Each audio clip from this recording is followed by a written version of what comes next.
Hello student. तो बेटा आज क्लास 9 में मैथ्स में स्टार्ट करेंगे लाइंस एंड एंगल चैप्टर 6। आपके जो चैप्टर 4 और 5 हैं कोऑर्डिनेट ज्योमेट्री और इंट्रोडक्शन टू यूक्लिड ज्योमेट्री, ये सिलेबस से हट गए हैं। ठीक है, तो चैप्टर है 6 लाइंस एंड एंगल। इसको हम आज केवल इंट्रोडक्शन इसका देंगे, क्या क्या है लाइंस, क्या एंगल क्या है। तो बेटा लाइंस क्या होती है, हम देखते हैं लाइंस ऐसे खींची होती है। ठीक है, ऐसी भी लाइन देखी हमने, ऐसे भी लाइन होती है, ऐसी भी लाइन होती है। ठीक है, बहुत सारी लाइंस होती हैं। तो ये लाइन है क्या, तो एक तरीके से अगर जो देखो तो ये क्या है बेटा, ये ज्वाइनिंग ऑफ इनफाइनाइट पॉइंट। अगर जो हम ऐसे ऐसे बहुत सारे पॉइंट मिलाते जाएं बेटा तो हमारी क्या मिलेगी, लाइन बनेगी ना।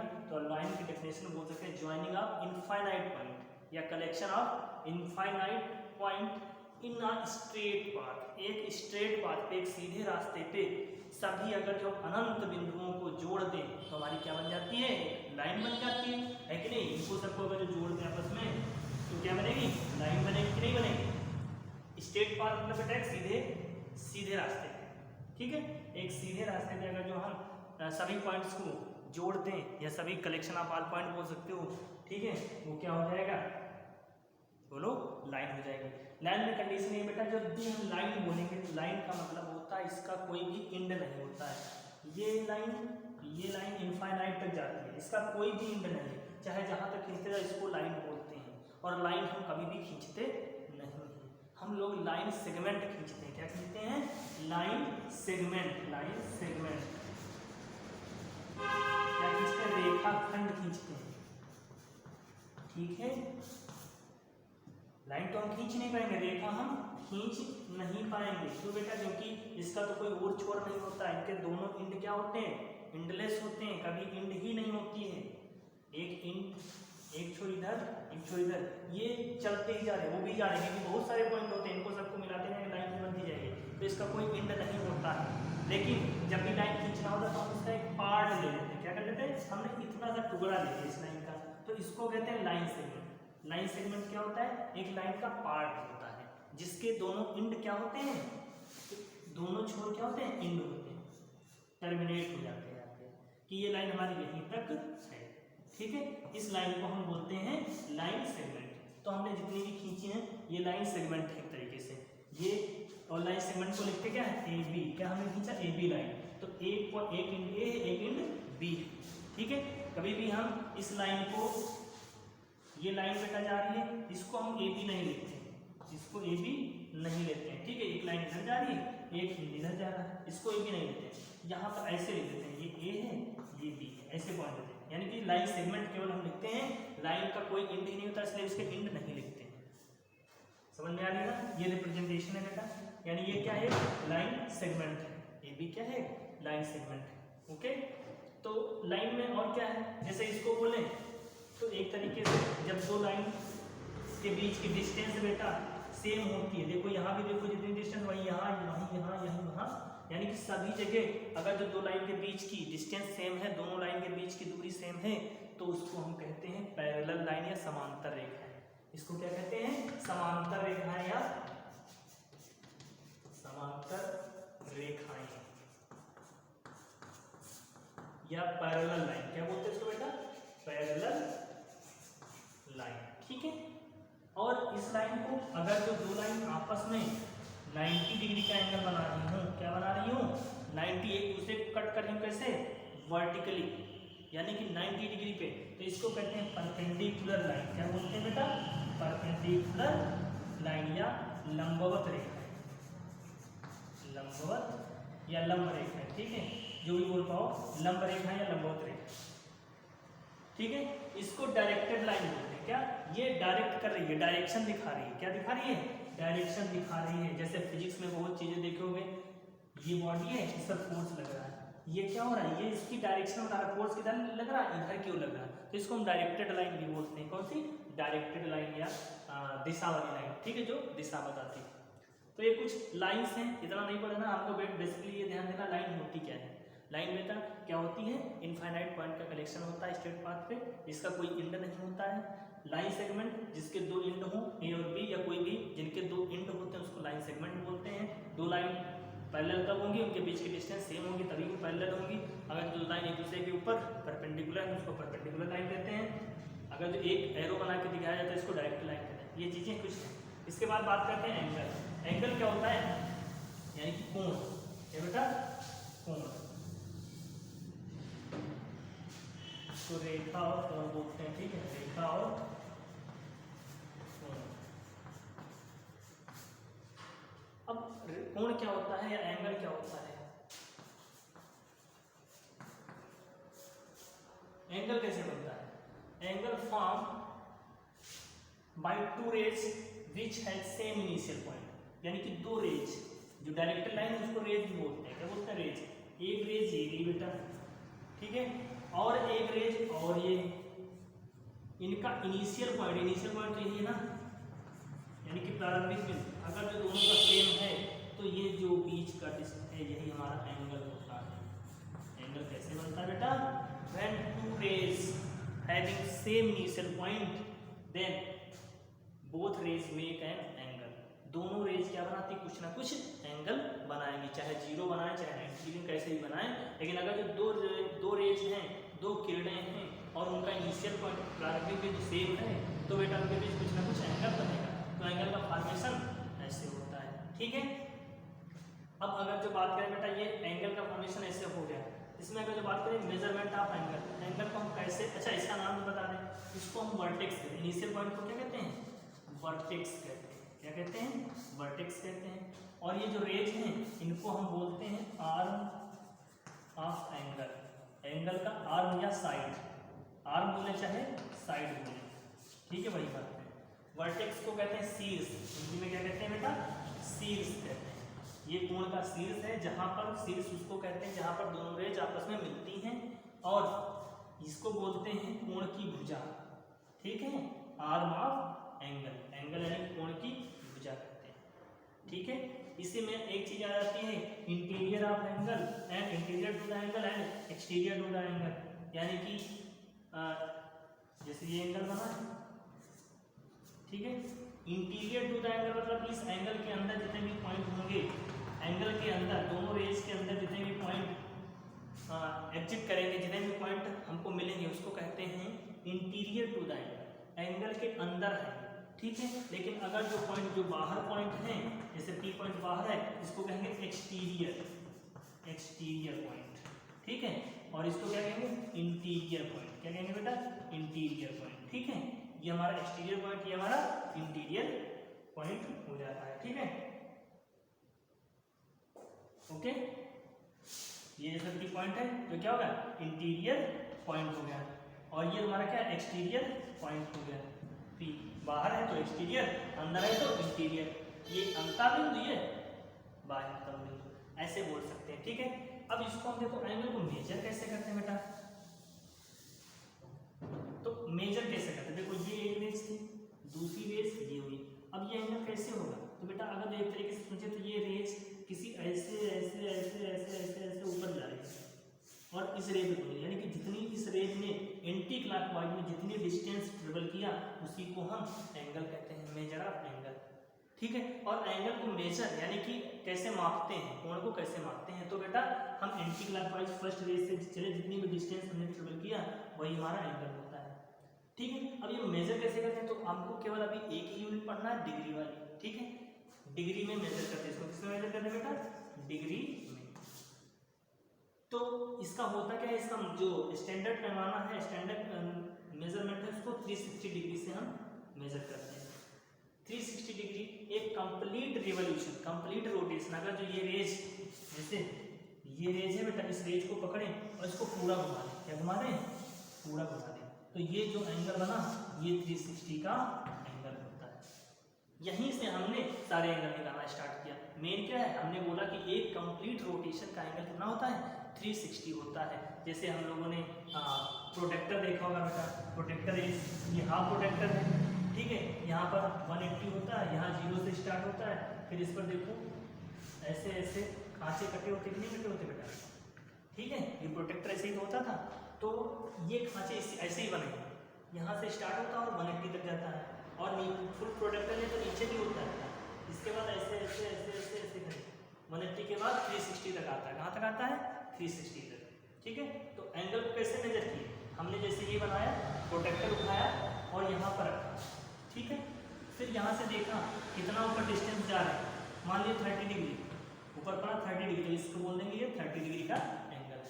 ठीक है, तो एंटी क्लॉकवाइज में मेजर कैसे करेंगे बेटा? एंटी क्लॉकवाइज में मेजर करेंगे, जितना भी डिस्टेंस ट्रेवल किया वो एंगल हो जाएगा। अब जैसे इतना एंगल निकालना है तो ये हम लोग निकाल लेंगे with the help of protractor निकालेंगे। अभी हम लोग प्रोटेक्टर से निकालेंगे, बाद में और भी तरीके हैं इसके फाइंड करने के। ओके, तो एंगल को हम लोग मेजर करेंगे। 360 क्या होता है बेटा? 1 कंप्लीट रिवॉल्यूशन का एंगल। ठीक है, 1 कंप्लीट जो 1 कंप्लीट रिवॉल्यूशन है बेटा, कंप्लीट रोटेशन वो कब होता है? 360 में। एक पूरा चक्कर 360 डिग्री में क्या होता है? कंप्लीट होता है।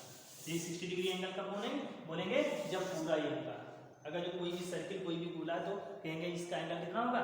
360 डिग्री होगा। ठीक है, ये चीज पता है प्रोटेक्टर में कितना होगा? तो टोटल 360। और बेटा समझते हैं, 1 डिग्री में 60 मिनट होते हैं। कितने होते हैं? 60 मिनट। मिनट को लिखते हैं 1 डैश से, और एक मिनट में 60 सेकेंड होते हैं। सेकेंड के लिए डबल डैश। ठीक है, ये भी थोड़ा ध्यान देना। ये क्या है? 1 डिग्री में 60 मिनट। वो मत समझ लेना कि घड़ी वाला नहीं बताइए। ठीक है, ये 1 डिग्री में इसमें जो बने होते हैं ना खांचे, 1 डिग्री में कितने खांचे बने होते हैं? 60 खांचे बने होते हैं। ठीक है, उसको हम मिनट बोलते हैं।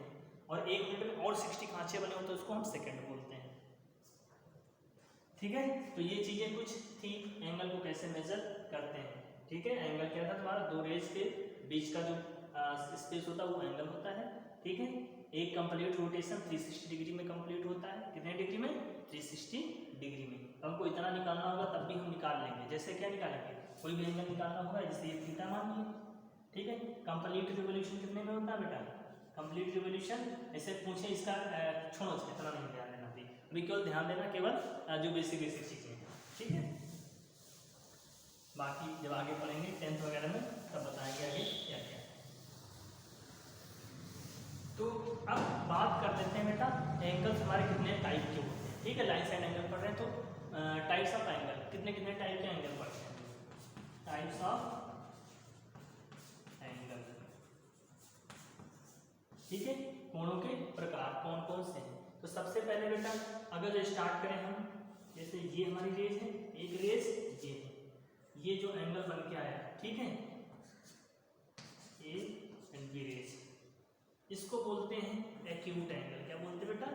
Acute angle. एक्यूट एंगल को हिंदी में कहते हैं शायद न्यून। क्या कहते हैं बेटा? न्यून कोण। एक्यूट एंगल या इसको बोलते हैं न्यून कोण। क्या बोलते हैं बेटा? न्यून। ठीक है, वो एंगल जिसका न्यून कोण की डेफिनेशन की बात करें एक्यूट एंगल की, तो वो एंगल जो 90 डिग्री से कम होता है। क्या होता है? 90 डिग्री से कम एंगल, मतलब जीरो जैसे एंगल 0 हो जाए, या 30 डिग्री हो जाए, या 60 डिग्री हो जाए, या 70 डिग्री हो जाए, कोई भी एंगल नहीं हमारे क्या है? Acute angle. ये 90 से कम। ठीक है, दूसरा है बेटा राइट एंगल। कौन सा बेटा? Right angle. राइट एंगल का मतलब होता है अगर जो ए और बी दोनों रेज के बीच का एंगल कितना हो जाए? 90 डिग्री। क्या हो जाए? 90 डिग्री हो जाए। इसको बोल सकते हैं जैसे थीटा एंगल है बेटा, हमने मान लिया क्या? थीटा एंगल, इसकी वैल्यू लेस देन 90 होनी चाहिए। क्या होनी चाहिए? Less than 90। अगर जो लेस देन 90 है तो उसको हम एक्यूट एंगल बोलते हैं। अगर जो यहाँ पर एंगल क्या हो गया? थीटा की वैल्यू हो गई 90 के ऊपर, ये हमने मान लिया थीटा। ठीक है, थीटा कोई एंगल है, कोई दिक्कत नहीं। थीटा की वैल्यू हमने क्या मान लिया? 90 डिग्री। तो इसको बोलेंगे राइट एंगल ट्रायंगल। क्या बोलेंगे बेटा? राइट एंगल ट्रायंगल नहीं बेटा, राइट एंगल बोलेंगे। क्या बोलेंगे? राइट एंगल या समकोण। क्या कहते हैं इसको? हिंदी में कहेंगे तो समकोण। ठीक है, वो एंगल जो 90 डिग्री का होगा। ये सेकंड था।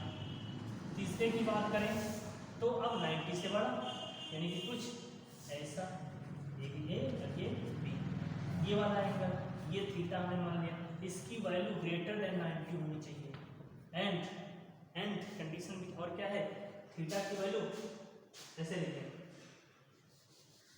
थीटा की वैल्यू 90 से तो बड़ी होनी चाहिए लेकिन 180 से क्या होनी चाहिए, छोटी होनी चाहिए। 90 से बड़ी लेकिन 180 से छोटी, तो ऐसे एंगल को कहते हैं ऑब्ट्यूस एंगल। क्या कहते हैं बेटा, ऑब्ट्यूस एंगल या अधिक कोण। क्या बोलते हैं, अधिक कोण। ठीक है, इसको क्या कहते हैं, अधिक कोण। चौथी कंडीशन है बेटा, अगर अब देखो अब क्या रेज हुई, एक रेज इधर गई, ये तो यही थी, और दूसरी रेज हमारी पहले देखो ये रेज यहाँ से स्टार्ट हुई थी, यहाँ से, ठीक है, यहाँ से स्टार्ट हुई, फिर और बढ़ी तो यहाँ आ गई, अब इसके आगे और बढ़ी तो इतना हो गई, अब और बढ़ेगी तो सीधे आ गई, मतलब इस पॉइंट से इधर की ओर आ गई, ये हमारा बी हो गया। तो अब ये जो एंगल बना ये है थीटा और ये है इक्वल टू 180 के। अगर जब थीटा की वैल्यू 180 के इक्वल हो जाती है तो इसको हम कहते हैं स्ट्रेट एंगल। क्यों बेटा, क्योंकि ये स्ट्रेट लाइन बन गई। क्या बन गई, स्ट्रेट लाइन बन गई, इसलिए इसको हम स्ट्रेट एंगल बोलते हैं, सरल रेखा, सरल एंगल या स्ट्रेट एंगल। ठीक है,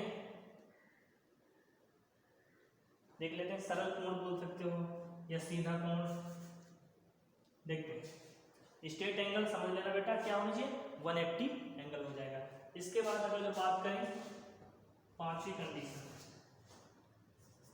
कंडीशन में बात करें तो इसको हम चले,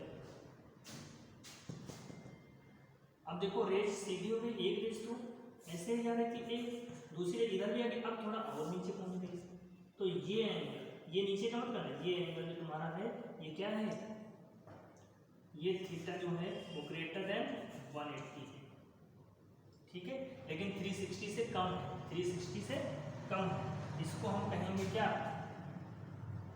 रिफ्लेक्स एंगल। क्या बोलेंगे बेटा, रिफ्लेक्स एंगल या बृहत कोण। क्या बोलते हैं, बृहत, इसको शायद रिज कोण, क्या बोलते हैं, रिज कोण। ठीक है, रिज कोण, रिज मतलब सीधी रेखा, इसको रिफ्लेक्स एंगल बोलेंगे। क्या बोलेंगे, रिफ्लेक्स। थीटा का जो 180 से बड़ा है और 360 से छोटा बोल सकते हैं, तो ये हमारा हो गया रिफ्लेक्स एंगल। अब तीसरी कंडीशन क्या बची, जब ए तो यही थी, ठीक है, और क्या करें, जो बी वाली लाइन है ना वो भी इसी पर आ जाए। कहाँ जाए, ए और बी दोनों एक ही लाइन पर आ जाए, तो हमारा एक तरीके से ये पूरा एंगल हो गया, और इसको कहते हैं कंप्लीट एंगल। कंप्लीट हो गया भैया, इससे अब ऊपर नहीं होगा, कंप्लीट एंगल यानी कि संपूर्ण कोण। क्या बोलते हैं इसको, संपूर्ण कोण।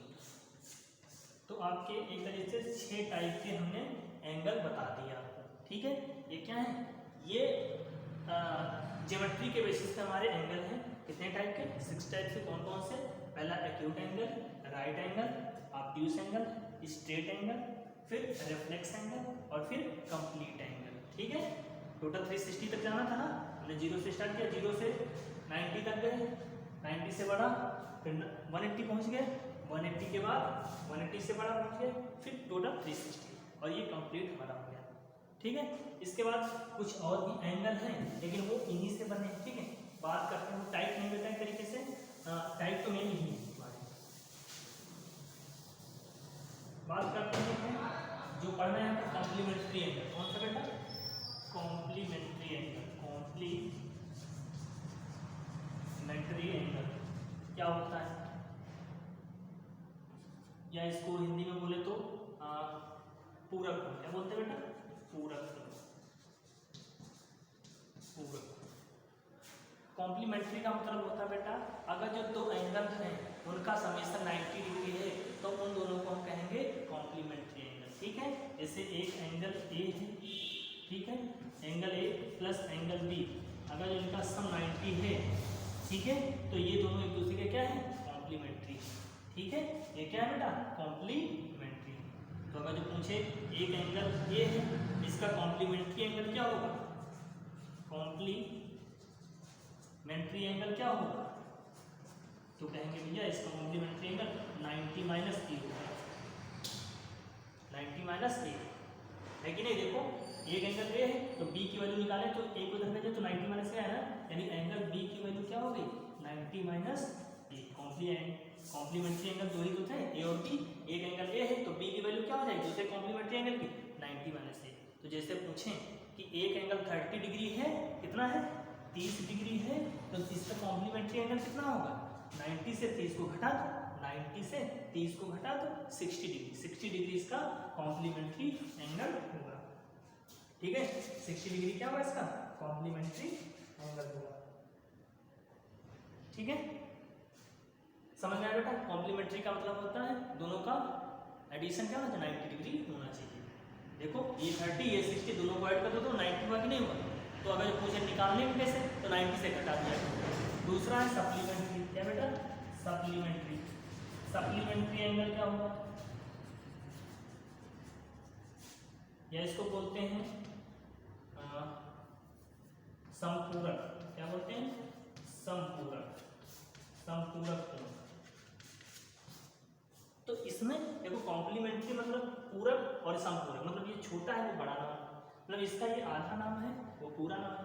तो आधा है पूरा क्या करने का डबल कर दो 90 का 180, 180 का आधा 90 होता है, ये आधा पूरक का आधा समपूरक का पूरा। ठीक है, तो इसको हम लिख सकते हैं अगर दो एंगल का सम क्या हो 180, तो इसको हम कहते हैं ए और बी को कहेंगे एक दूसरे के समपूरक कोण है या सप्लीमेंट्री एंगल है। ठीक है, तो सप्लीमेंट्री एंगल को पहचानने का तरीका पता हो गया, ए और बी का समेशन क्या होना चाहिए 90 180। ठीक है, तो अगर जो एक एंगल ए है तो इसका सप्लीमेंट्री एंगल क्या होगा, इसका सप्लीमेंट्री एंगल क्या होगा, तो कहेंगे भैया 180 माइनस ए होगा। जैसे इसमें 90 माइनस है उसमें 180 माइनस है। तो अब अगर जो हम पूछते हैं कि एक एंगल 60 डिग्री है तो इसका सप्लीमेंट्री एंगल कितना होगा, तो कहेंगे भैया 180 से घटा दो इसको 180 माइनस 60 दैट इज 120। 120 इसका सप्लीमेंट्री एंगल है, वो 60 प्लस 120 ऐड करो तो 180 आएगा। ठीक है, और 60 का कॉम्प्लीमेंट्री एंगल कितना होगा 30 डिग्री होगा। समझ गया ना। अब चाहे कॉम्प्लीमेंट्री पूछे चाहे सप्लीमेंट्री बता लोगे। 60 का complementary 30 degree, supplementary 120 degree. Supplementary की बात है 180 से घटाओ, कॉम्प्लीमेंट्री की बात आए तो 30 से घटा दो। ठीक है,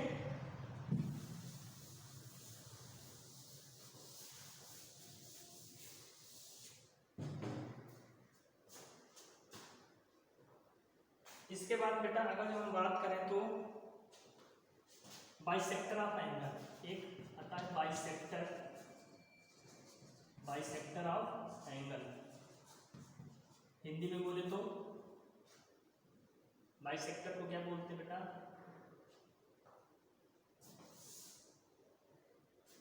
समद्विभाजित कोण। क्या बोल सकते हो, बाइसेक्टर का मतलब होता है द्विभाजित कोण, समद्विभाजित कोण।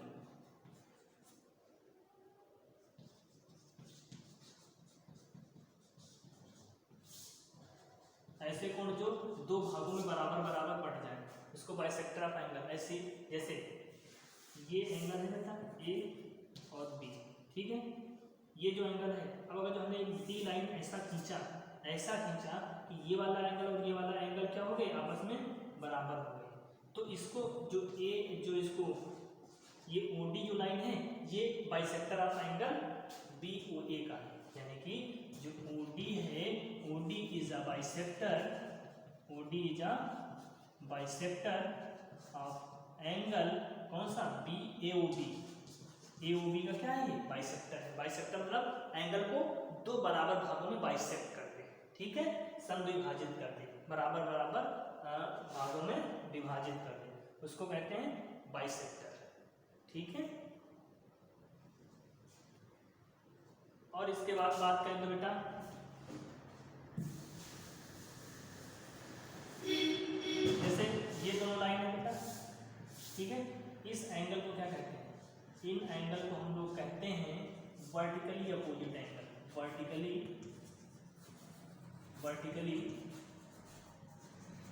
अपोजिट एंगल, यानी देखो ये वर्टिकली है बेटा, ये दूसरे का वर्टिकल है, ठीक है, और अपोजिट है, इसका मुंह इधर है, इसका मुंह इधर है। इसको हिंदी में बोलते हैं शीर्षाभिमुख कोण। क्या बोलते हैं? शीर्षाभिमुख कोण। इनके दोनों के शीर्ष अलग अलग है। इसका देखो इधर की तरफ मुंह खुला और इसका इधर की तरफ मुंह खुला, तो उल्टा है। और वर्टिकली की बोला मतलब समान रहेंगे, हमेशा क्या है, इक्वल रहेंगे। वर्टिकली हैं दोनों, ऊपर नीचे हैं या कैसे भी हैं, इसको भी क्या कहेंगे, ये भी वर्टिकली अपोजिट है, जो भी एंगल बन रहे हैं वर्टिकली अपोजिट। और ये दोनों होंगे कैसे बेटा, इक्वल होंगे, यानी angle A is equal to angle B. तो जब भी हम लोग पढ़ेंगे वर्टिकली अपोजिट एंगल, यानी कि दोनों एंगल क्या होंगे, इक्वल होंगे। बट बस है क्या, वो अपोजिट है। शीर्षाभिमुख एंगल, शीर्षाभिमुख कोण जो होते हैं वो समान होते हैं, ठीक है, बराबर अमाउंट में ही होते हैं। अगर जो ये 30 डिग्री है तो नीचे वाला भी 30 डिग्री ही होगा। इनको हम कहते हैं अपोजिट एंगल, ठीक है। इसके बाद अगर जो बात करें बेटा एडजेसेंट एंगल भी होता है। क्या होता है एडजेसेंट एंगल? एडजेसेंट एंगल क्या होता है? एडजेसेंट एंगल इसका मतलब होता है बेटा, अगर जो देखो ये एक एंगल ये और एक एंगल ये, एंगल 1 और इसको एंगल 2, 1 और 2 क्या है बेटा, एडजेसेंट एंगल है। क्यों? एडजेसेंट एंगल की डेफिनेशन ये है बेटा कि उनमें वर्टेक्स कॉमन होगा। ये वर्टेक्स देखो दोनों एंगल के लिए कॉमन है, और एक रे भी कॉमन होगी, कॉमन रे होनी चाहिए, तभी हम उनको कहेंगे ये कौन से, एडजेसेंट एंगल, ठीक है। एडजेसेंट एंगल तभी बोलेंगे, कब बोलेंगे बेटा, जब देखो यहाँ पर जब हमने ये वाला एंगल बनाया, ये वाला एंगल 2 बना, तो देखो ये वर्टेक्स यही है और ये साइड। जब एंगल 1 बनाना तो देखो ये साइड है और ये साइड है, ये वर्टेक्स है, यानी दोनों एंगल के लिए ये साइड कॉमन है कि नहीं कॉमन है, और ये वर्टेक्स कॉमन है। तो साइड और एक वर्टेक्स अगर जो कॉमन मिल रहा है तो ऐसे एंगल को हम कहते हैं एडजेसेंट एंगल, यानी कि एंगल 1 और एंगल 2 क्या है, एडजेसेंट एंगल है। क्या है बेटा, एडजेसेंट एंगल है, ठीक है। तो एडजेसेंट एंगल पहचान लेंगे। एडजेसेंट एंगल क्या होगा, जो कॉमन एक कॉमन उभयनिष्ठ रेखा और उसका जो शीर्ष होगा वो अगर जो उभयनिष्ठ है तो उसको हम एडजेसेंट एंगल कहते हैं, ठीक है। तो आज हमने इतनी बात कर ली बेटा, ये इतना था तुम्हारा इंट्रोडक्शन। बाकी चीज़ें जब क्वेश्चन में आएंगी, जो भी छूट गई होंगी 1-2, ठीक है, तो वो हम जब क्वेश्चन करवाएंगे तो उसमें समझा देंगे, ठीक है। तो आज आपका केवल ये इंट्रोडक्शन लाइन्स एंड एंगल का क्या क्या होता है। क्वेश्चन बहुत ही आसान है करना, इसको सबसे आसान चैप्टर आपका मैथमेटिक्स में है यही, ठीक है। बहुत इंटरेस्टिंग चैप्टर है और इसके क्वेश्चन बहुत पूछे जाते हैं, ठीक है। तो इसको बहुत अच्छे से आप लोगों को पढ़ना है।